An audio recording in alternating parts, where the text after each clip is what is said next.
Welcome to Kannan info Tamil.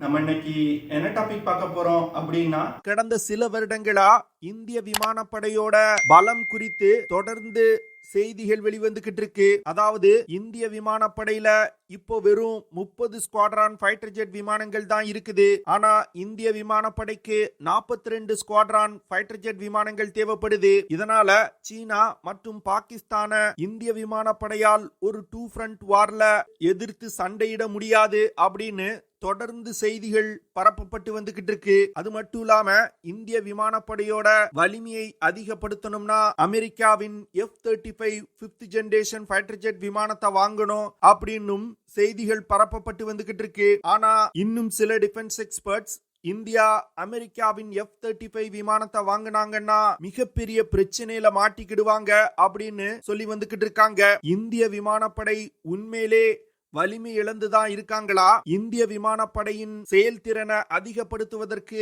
India என்னென்ன விஷயங்களை செஞ்சு வந்துகிட்டு இருக்காங்க? இந்தியா F-35 விமானங்களை வாங்கலாமா வாங்க கூடாதா? எதற்காக தொடர்ந்து இந்திய விமானப்படையோட வலிமை கேள்விக்குறியாக்கப்பட்டு வந்துகிட்டு இருக்கு? இதற்கு பின்னாடி இருக்கக்கூடிய அரசியல் என்ன அப்படிங்கிறது குறித்து நம்ம டீட்டெயிலா இந்த வீடியோல பார்க்கலாம். இந்திய விமானப்படையில இருக்கக்கூடிய ஃபைட்டர் ஜெட்டுகளின் எண்ணிக்கை தொடர்ந்து குறைஞ்சு வந்துகிட்டே இருக்குது. 1965ல இந்தியா மற்றும் பாகிஸ்தானுக்கு இடையே யுத்தம் ஏற்பட்ட பொழுது இந்திய விமானப்படையில இருந்த ஃபைட்டர் ஜெட்டுகளின் எண்ணிக்கையை விட தற்போது இந்திய விமானப்படையில குறைவான எண்ணிக்கையில ஃபைட்டர் ஜெட்டுகள் இருக்குது. இதற்கு காரணமா சொல்லப்படுவது இந்திய விமானப்படையில நிறைய பழைய ஃபைட்டர் ஜெட் விமானங்கள் இருக்குது. ஒவ்வொரு வருடமும் நிறைய விமானங்கள் ரிட்டையர்ட் செய்யப்படுது.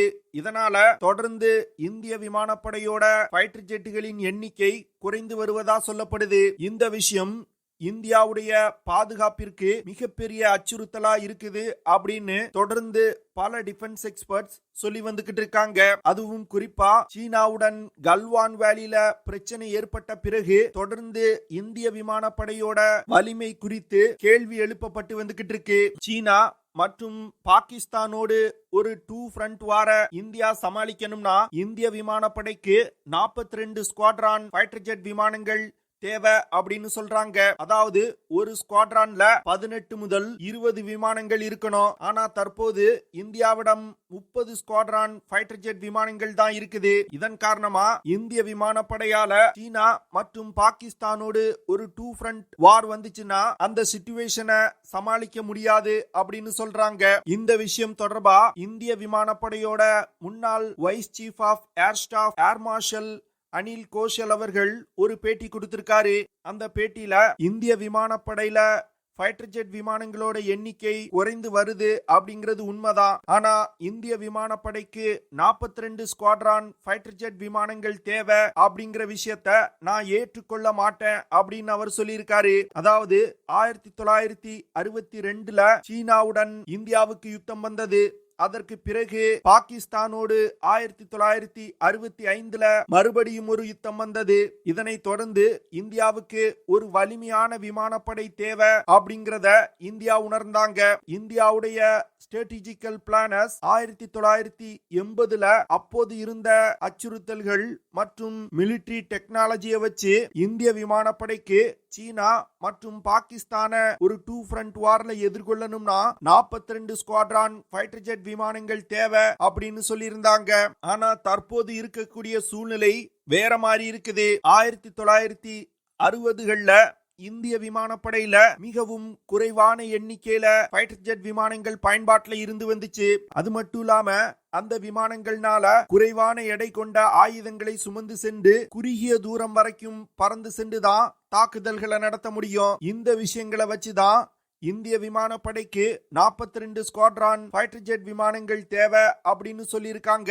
1980கள்ல இருந்து விமான தொழில்நுட்பம் மிகப்பெரிய அளவுல வளர்ச்சி அடைஞ்சிருக்கு. விமானங்களோட செயல்திறன்ல மிகப்பெரிய முன்னேற்றங்கள் கொண்டு வரப்பட்டிருக்கு. இந்திய விமானப்படையிலும் Su-30 MKI ரஃபேல் போன்ற அதிநவீன ஃபைட்டர் ஜெட் விமானங்கள் இணைக்கப்பட்டிருக்கு. அது மட்டும் இல்லாம இந்திய விமானப்படையில் பயன்பாட்டில் உள்ள ஃபைட்டர் ஜெட் விமானங்கள்னால அதிக எடை கொண்ட ஆயுதங்களை சுமந்து சென்று நீண்ட தூரம் பறந்து சென்று தாக்குதல்களை நடத்த முடியும். தற்போது இந்திய விமானப்படையில் பயன்பாட்டில் உள்ள விமானங்கள்ல அதிநவீன அட்வான்ஸ் ஏவியானிக் ரடார் சிஸ்டம், தாக்குதல்களை நடத்துவதற்கு தேவையான air to air missile, air to ground missile, precision guided units போன்ற பல்வேறு சிஸ்டங்கள் இந்திய விமானப்படை விமானங்கள்ல இணைக்கப்பட்டிருக்கு. இதனால இந்திய விமானப்படையால குறைவான எண்ணிக்கை கொண்ட விமானங்களை வைத்துக் கொண்டே சீனா மற்றும் பாகிஸ்தானோடு ஒரு 2 ஃப்ரண்ட் வார சமாளிக்க முடியும் அப்படின்னு அவர் சொல்றாரு.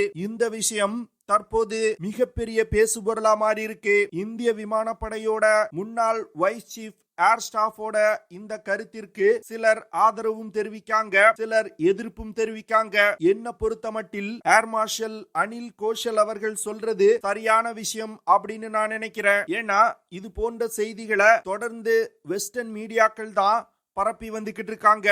இதற்கு காரணம் இந்தியா தற்போது சொந்தமா ஃபைட்டர் ஜெட் விமானங்களை தயாரித்து தன் விமானப்படையில் இணைப்பதற்கான திட்டங்களை செயல்படுத்தி வந்துகிட்டு இருக்காங்க.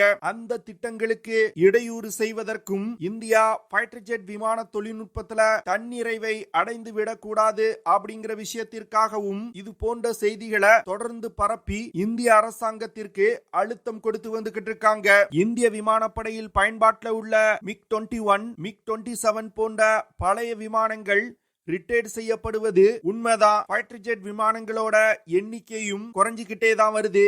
அதற்காக அவசரப்பட்டு வெளிநாடுகள்ல இருந்து விமானங்களை இறக்குமதி செய்ய தேவையில்லை அப்படின்னு நான் நினைக்கிறேன். நீங்க என்ன நினைக்கிறீங்க அப்படிங்கறத கமெண்ட் பண்ணுங்க.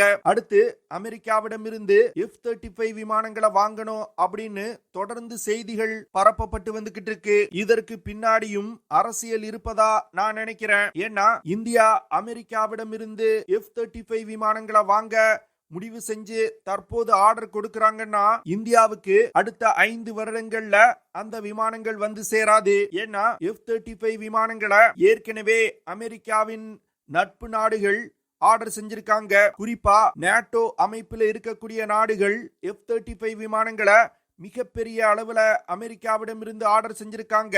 குறிப்பா சொல்லணும்னா UK, ஜப்பான், ஆஸ்திரேலியா போன்ற அமெரிக்காவின் நெருங்கிய நட்பு நாடுகள் ஏற்கனவே ஆர்டர் செஞ்சுட்டு F-35 விமானங்களை வாங்குவதற்காக காத்துக்கிட்டு இருக்காங்க. தற்போது இந்தியா ஆர்டர் செஞ்சாலும் அந்த நாடுகளுக்கு சப்ளை செய்த பிறகுதான் இந்தியாவுக்கு அமெரிக்கா F-35 விமானங்களை சப்ளை செய்வாங்க. அதனால இந்தியா பல வருடங்கள் F-35 விமானத்திற்காக காத்திருக்க வேண்டியது இருக்கும். அது மட்டும் இல்லாம F-35 விமானத்தோட தயாரிப்புல நிறைய சப்ளை செயின் இஷ்யூஸ் இருக்குது. அதாவது F-35 விமானத்துல பயன்படுத்தப்படும் பாகங்கள் பல நாடுகள்ல தயாரிக்கப்பட்டு வந்துகிட்டு இருக்கு. ஏதாவது ஒரு நாட்டுல ஒரு சிறிய பிரச்சனை வந்தாலும் F-35 விமானத்தோட தயாரிப்பு தடைபடும். அது மட்டும் இல்லாம இந்தியா F-35 விமானங்களை வாங்குறாங்கன்னா F-35 விமானத்துல பயன்படுத்தப்படும் பாகங்களை தயாரிக்கக்கூடிய நாடுகளிடம் அட்ஜஸ்ட் செய்துதான் நடந்து கொள்ளணும். இந்தியாவுக்கும் அந்த நாட்டிற்கும் ஏதாவது பிரச்சனை வந்தா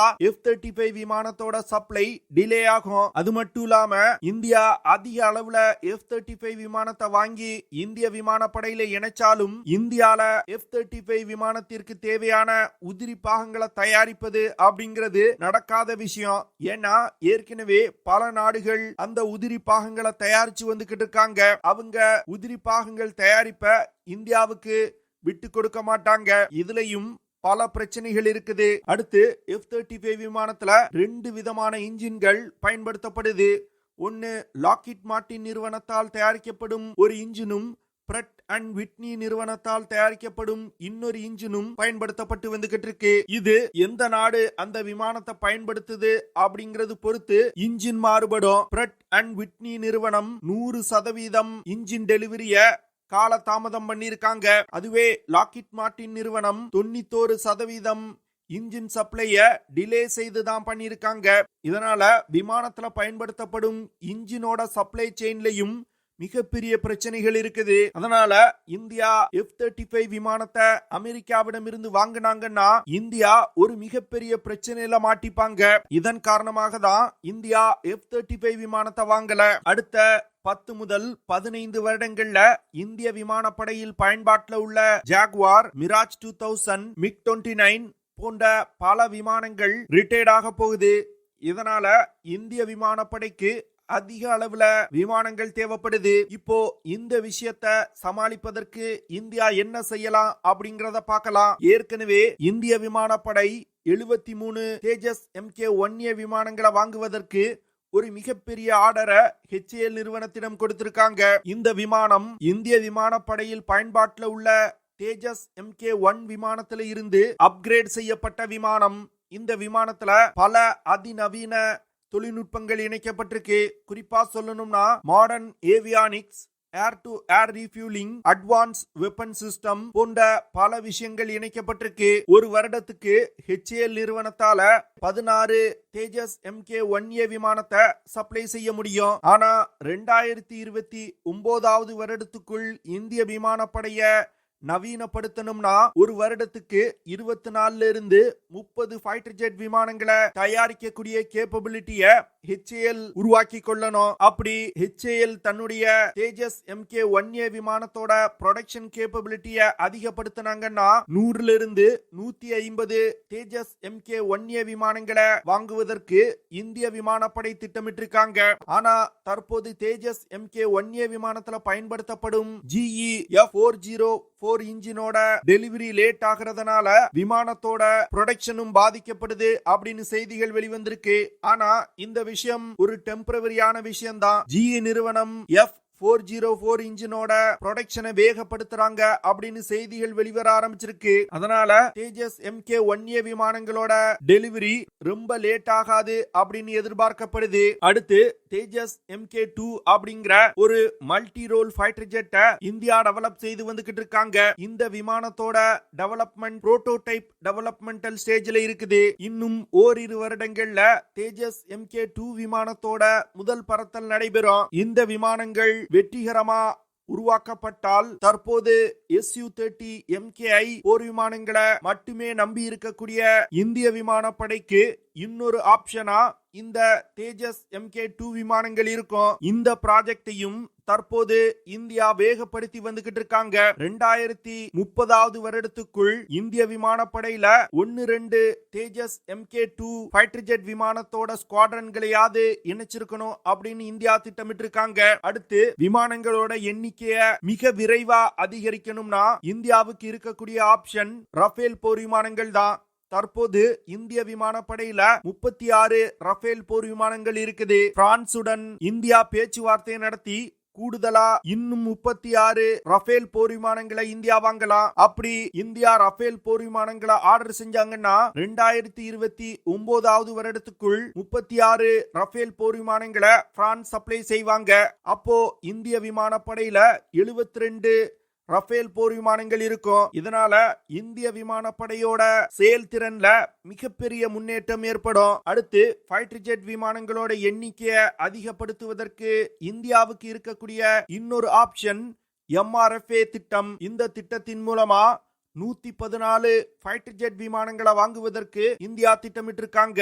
இதனால இந்திய விமானப்படையோட செயல்திறன்ல டிராஸ்டிக்கா இம்ப்ரூவ்மெண்ட் இருக்கும். ஆனா என்ன பொறுத்தமட்டில் இந்தியா MRFA திட்டத்தை செயல்படுத்த கூடாது அப்படின்னு நான் நினைக்கிறேன். அதற்கு பதிலா India AMCA 5th generation fighter jet விமான ப்ராஜெக்ட வேகப்படுத்தணும் அப்படின்னு நான் நினைக்கிறேன். ஏன்னா இந்தியா MRFA திட்டத்தின் மூலமா ஒரு 4.5 ஜெனரேஷன் விமானத்தை தான் வாங்குவாங்க. ஆனா AMCA விமான ப்ராஜெக்டுக்கு அதிக நிதி ஒதுக்கி அந்த ப்ராஜெக்டை வேகப்படுத்தினாங்கன்னா 2027 இருந்து 2028 வருடத்துக்குள் AMCA விமானத்தோட முதல் பறத்தலை நடத்த முடியும். அதற்கு பிறகு 2030 வருடத்துக்குள் AMCA விமானங்களை அதிக அளவுல தயாரித்து இந்திய விமானப்படையில இணைக்க முடியும். இதனால 2035 வருடத்துக்கு பிறகு இந்திய விமானப்படையில் இருந்து ரிட்டையர்ட் ஆகக்கூடிய Su-30 MKI, மிராஜ் 2000 போன்ற விமானங்களை AMCA விமானங்கள்